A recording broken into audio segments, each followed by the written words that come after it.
No solo el niño abortado, cada aborto también deja a otras víctimas. Víctimas que sufren en soledad y a las que no podemos abandonar.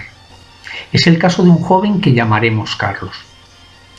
Carlos vivió una de las 77.125 trágicas historias que en el 2002 volvieron a elevar la cifra de abortos practicados en España. Puso por escrito su historia una de las personas que le ayudaron después. Carlos es universitario. Conoció a Julia y se enamoró de ella. A las pocas semanas mantuvieron relaciones sexuales. Para Carlos no era la primera vez. Ya con 17 años se aplicó a la cultura del póntelo, pónselo. Lo que hay que hacer es tomar precauciones. Decía. Por eso viajaba siempre con su preservativo. Su madre lo aceptaba, pues un bombo en la novia de su hijo sería el mayor disgusto de su vida. Según Carlos, bastaba con prevenir. Porque el preservativo funciona. Aunque cada mes le asaltaba la preocupación de un eventual embarazo. Por eso, cuando a Julia le llegaba la regla, ambos volvían a respirar. Porque el preservativo a veces se rompe. Quiero decírselo a los jóvenes de mi generación. El preservativo no es siempre seguro. Señala ahora. Y eso es lo que ocurrió. Llevaban poco más de 2 meses manteniendo relaciones y la regla no bajaba. La prueba dijo que sí. Y llegó el infierno. ¿Cómo me puede haber pasado a mí una putada como esta? Noche en blanco y en soledad. Carlos no podía hablar con sus padres. Julia tampoco podía contarlo en su casa, por su padre. ¿Y los amigos? Los pocos amigos con los que hablaron les dijeron: os va a joder la vida para siempre.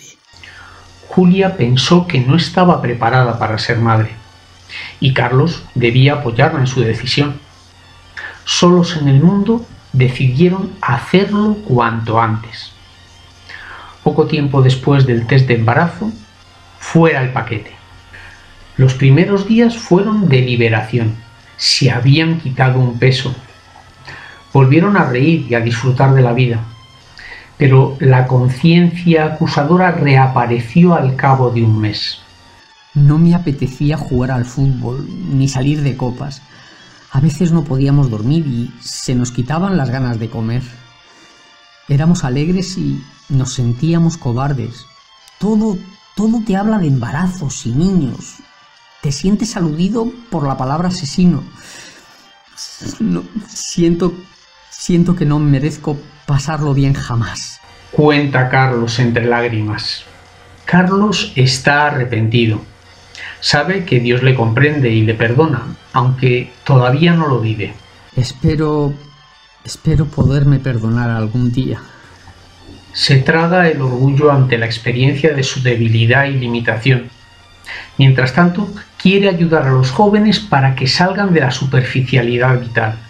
Quiere gritar a la sociedad que el aborto no es nunca una solución.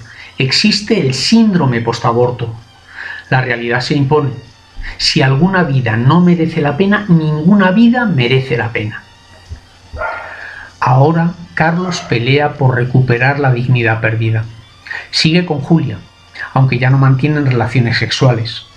Y no porque tengan miedo a repetir la dolorosa experiencia, sino porque quieren expresar así su amor cuando sea real su entrega estable. El dolor y la culpa permanecen en su corazón.